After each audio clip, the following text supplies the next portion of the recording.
Good evening all of you. संकल्प career academy में आप सभी विद्यार्थियों का स्वागत है। और आज से संकल्प कैरियर एकेडमी के तत्वाधान में हम YouTube की ऑनलाइन क्लासें लेकर के आ रहे हैं और ये ऑनलाइन क्लासें आप सभी विद्यार्थियों के लिए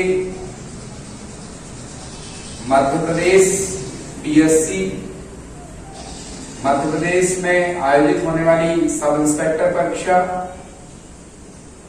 मध्य प्रदेश पुलिस परीक्षा, पटवारी परीक्षा और जो भी व्यापम संबंधी परीक्षाएं हैं उनको ध्यान में रख करके ये कक्षाएं आप सभी विद्यार्थियों के लिए मैं भरत तिवारी सर संकल्प कैरियर एकेडमी लेकर के आ रहा हूं।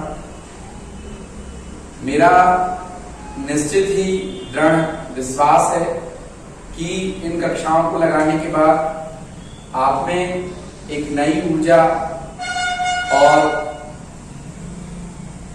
नए आत्मबल का संचार होने वाला है। तो आप सभी प्रिय विद्यार्थियों से मैं संकल्प कैरियर एकेडमी छिंदवाड़ा के इस YouTube चैनल में जुड़ने के लिए विशेष आग्रह करता हूं ताकि आप ऑनलाइन शिक्षा के माध्यम से एक बेहतर शिक्षा प्राप्त कर सकें और अपने भविष्य को हमारे इस चैनल के माध्यम से संवार सकें। तो आइए आज हम पहली कक्षा लेकर के आए हैं। तो दोस्तों मैं आपको पढ़ाने जा रहा हूं आज भूगोल का एक महत्वपूर्ण पाठ, भारत का भूगोल। चूंकि भूगोल एक बहुत ही रुचिकर विषय है और भूगोल से लगातार सभी परीक्षाओं में प्रश्न पूछे जाते हैं और चूंकि भारत का भूगोल एक महत्वपूर्ण विषय है परीक्षा के दृष्टिकोण से, तो आइए आज हम प्रारंभ करते हैं भारत का भूगोल। तो भारत के भूगोल में आज का जो हमारा विशेष टॉपिक है, भारत की भौगोलिक स्थिति, भारत की भौगोलिक स्थिति व विस्तार। भारत की भौगोलिक स्थिति व विस्तार पे हम बात करेंगे। तो भारत एशिया के लगभग मध्य में स्थित, दक्षिण मध्य में स्थित देश है। विविधताओं से भरा हमारा ये जो भारत है, इसके उत्तर में हिमालय नामक विशाल पर्वतमाला है जो कि पाकिस्तान में सुलेमान पर्वत श्रेणी के नाम से जानी जाती है और अफगानिस्तान में इसे हम हिंदुकुश पर्वतमाला के नाम से जानते हैं। तो आइए भारत की भौगोलिक स्थिति के बारे में जानते हैं। भारत के उत्तर में हिमालय पर्वतमाला है। जो हिमालय पर्वतमाला है यह भारत को पूर्ण रूप से उत्तर में घेरे हुए है और इसके उत्तर पूर्व में बहुत सारी पहाड़ियों का विस्तार देखने को मिलता है। बहुत सारे पहाड़ी क्षेत्र का विस्तार हमको उत्तर पूर्व में देखने को मिलता है। अब हम चूंकि बात कर रहे हैं हिमालय पर्वतमाला की, तो हिमालय पर्वतमाला जम्मू कश्मीर में भारत में जम्मू कश्मीर से लेकर के भारत के सबसे पूर्वी राज्य अरुणाचल प्रदेश तक फैली हुई। अरुणाचल प्रदेश तक यहाँ पे हिमालय पर्वतमाला का विस्तार देखने को मिलता है। अब भारत के पूर्व में यहाँ पे जो पूर्वी क्षेत्र है भारत का, यहाँ पे पूर्व दक्षिण पूर्व जिसको हम बोलेंगे, तो भारत के दक्षिण पूर्व में बंगाल की खाड़ी है। ये भी यह जो क्षेत्र है भारत का काफी महत्वपूर्ण है। यहां से लगातार प्रश्न पूछे जाते हैं। और भारत के पश्चिम में अरब सागर का विस्तार देखने को मिलता है। यहां भारत का जो पश्चिमी क्षेत्र है, दक्षिण पश्चिम, यहां पे अरब सागर है। और फिर उसके बाद में यदि हम बात करें कि जो नॉर्थ वेस्ट है, उत्तर पश्चिम वाला जो हिस्सा है, यहाँ पे विशाल मरुस्थलीय क्षेत्र देखने को मिलता है। थार का मरुस्थल भारत को उत्तर पश्चिम से घेरे हुए। तो भारत चूंकि एशिया महाद्वीप में, और भारत को प्रायद्वीपीय उपमहाद्वीप भी कहा जाता है, तो इसकी प्रायद्वीपीय आकृति के कारण भारत को प्रायद्वीपीय उपमहाद्वीप कहा जाता है। यहां पे हम देखेंगे कि ये जो त्रिभुजाकार प्लेट है, भारत तीन ओर से समुद्र से घिरा हुआ है। पूर्व में बंगाल की खाड़ी है, दक्षिण में यहाँ पे हिंद महासागर, और फिर उसके बाद में पश्चिम में अरब सागर। इसलिए इस भूभाग को प्रायद्वीप कहा जाता है। तो भारत प्रायद्वीपीय उपमहाद्वीप भारत को बोला जाता है। अब हम देखेंगे कि भारत का भौगोलिक विस्तार क्या है, भारत किन अक्षांश और किन देशांतरों के मध्य स्थित है। तो सबसे पहले हम अक्षांशों पे बात करेंगे। तो यहाँ पे जो भारत है वो 8 डिग्री 4 मिनट उत्तरी अक्षांश, 8 डिग्री 4 मिनट उत्तरी अक्षांश और 37 डिग्री 6 मिनट उत्तरी अक्षांश के बीच में है। तो भारत लगभग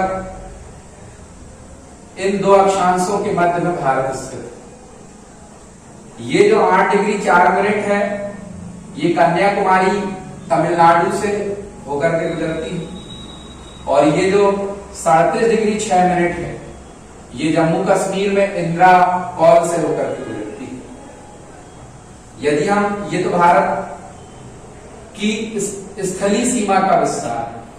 यदि हम भारत की समुद्र सीमा, भारत का विस्तार समुद्र सीमा के साथ देखें, तो यहाँ पे भारत का जो दक्षिणी पॉइंट है, इंदिरा पॉइंट, ये जो इंदिरा पॉइंट है, यहां से जो अक्षांश गुजरती है, इसको बोला जाता है 6 डिग्री 45 मिनट उत्तरी अक्षांश। 6 डिग्री 45 मिनट उत्तरी अक्षांश। समुद्र सीमा भारत की है 6 डिग्री 45 मिनट उत्तरी अक्षांश से 37 डिग्री 6 मिनट। समुद्र सीमा को शामिल करने के बाद ये अक्षांशीय विस्तार होगा। उसके बाद हम बात करेंगे कि भारत का देशांतर किन देशांतरों के बीच में भारत है। तो भारत यहाँ पे जो देशांतर रहेगी, यहाँ पे जो गुजरात है, यहां से गुजरती है 68 डिग्री 7 मिनट पूर्वी देशांतर, और ये गुजरात से गुजरती है। और यहाँ पे ये जो वाला हिस्सा है अरुणाचल प्रदेश में, अरुणाचल प्रदेश में जो हमारा सबसे पूर्वी बिंदु है बालांगू, यहां से गुजरेगी 97 डिग्री 25 मिनट पूर्वी देशांतर। तो भारत 8 डिग्री 4 मिनट उत्तरी अक्षांश से 37 डिग्री 6 मिनट उत्तरी अक्षांश और 68 डिग्री 7 मिनट पूर्वी देशांतर से 97 डिग्री 25 मिनट पूर्वी देशांतर के बीच में भारत स्थित है। ये भारत का अक्षांश और भारत का देशांतरी विस्तार है। अब उसके बाद में हमने यहाँ पे भारत के अक्षांश और देशांतरों का विस्तार देखा। अब यहाँ पे हम देखेंगे कि भारत का जो सबसे उत्तरी बिंदु है, भारत के सबसे उत्तर में जो बिंदु है इसको बोला जाता है इंदिरा कॉल। ये जम्मू कश्मीर में। और भारत का जो दक्षिणी बिंदु है, अभी मैंने बताया था इंदिरा पॉइंट, ये भारत का दक्षिणी बिंदु है। ये जो इंदिरा पॉइंट है ये बृहत निकोबार में, बृहत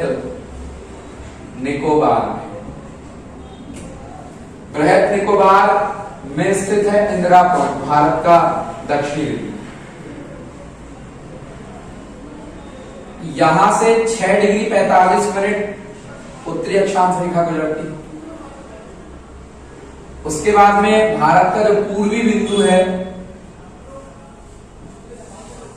इसका नाम है वालांगू। और ये जो वालांगू है अरुणाचल प्रदेश में, अरुणाचल प्रदेश में है पूर्वी बिंदु भारत का, जिसे हम वालांगू कहते हैं। उसके बाद में भारत का जो पश्चिमी बिंदु है, भारत का जो पश्चिमी बिंदु है ये है सरक्रीक, जो कि गुजरात में स्थित है।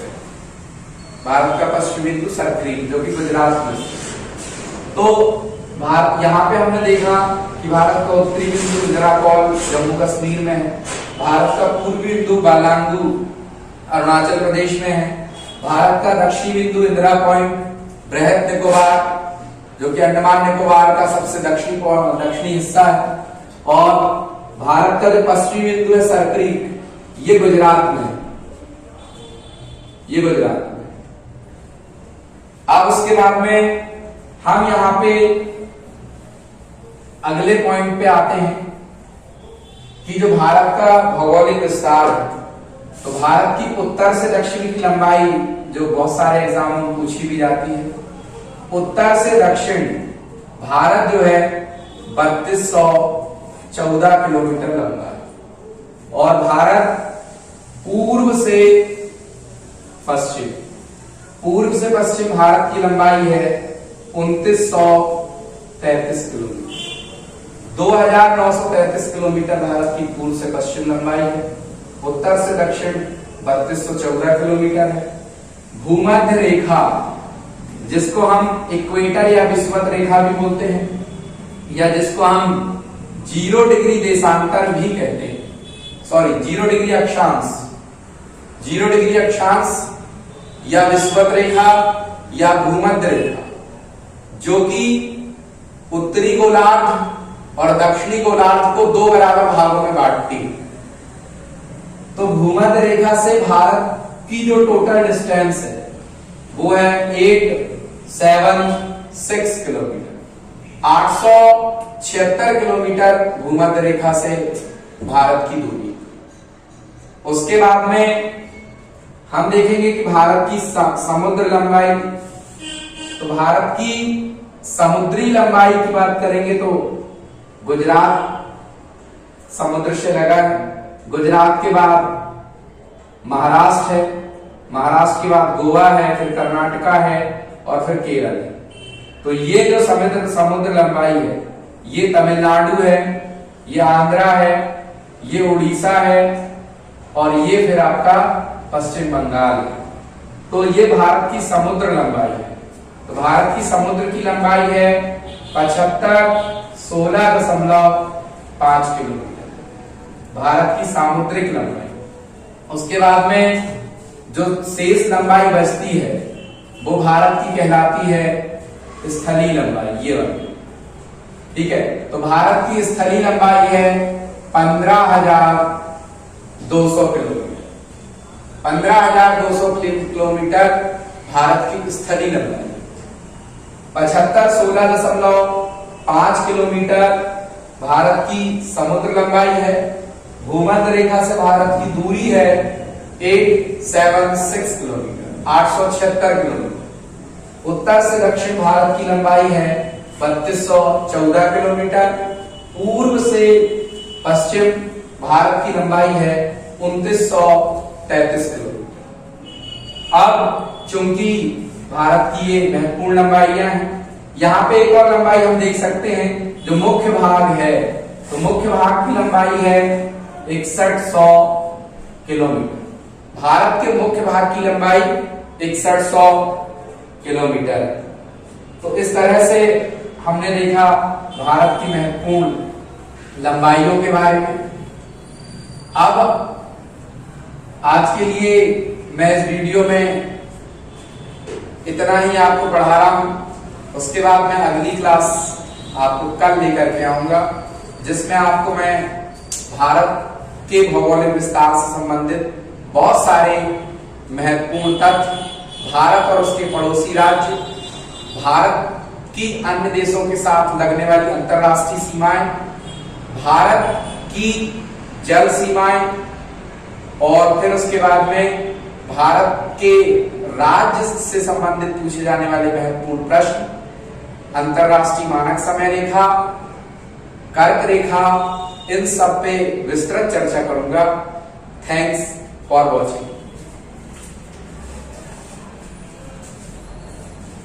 नमस्कार दोस्तों, मैं पीटू सर। जैसा कि आपने देखा, आज की जीएस की क्लास तिवारी सर ने ली है और इसमें इन्होंने भूगोल में भारत की स्थिति के बारे में समझाया। अगर आपको ये वीडियो अच्छी लगी हो तो वीडियो को लाइक करें, चैनल को सब्सक्राइब करें और अपने दोस्तों में शेयर करें। जैसे इसी टाइप की और भी वीडियोस आपको आगे मिलते रहेगी, जिससे सर का भी मनोबल और बढ़ेगा। Thank you. तो ये है मेरे बहुत खास मित्र पंकज पटेल सर, पीटू सर, और ये इस चैनल को पंकज पटेल सर ही पूरा मैनेज कर रहे हैं। आप इन क्लासों के माध्यम से जो भी लाभ उठाएंगे, तो आप सभी दर्शक पीटू सर को स्पेशल थैंक्स करें। Thank you.